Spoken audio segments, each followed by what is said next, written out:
જી વિનોદભાઈ, મકર સંક્રાંતિના પર્વની સૌને મારી હૃદયપૂર્વકની શુભકામના શુભેચ્છા પાઠવું છું।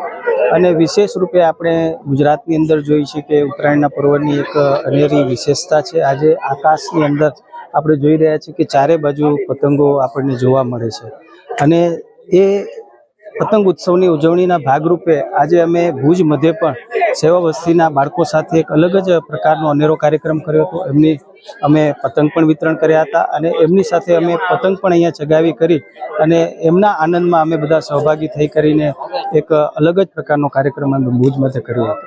ખાસ કરીને વિનોદભાઈ, બાળકોમાં કેવો હોય છે? આ બાળકોના ફેસ ઉપર જોયું કે એક આનંદ છે, ઉત્સાહ છે।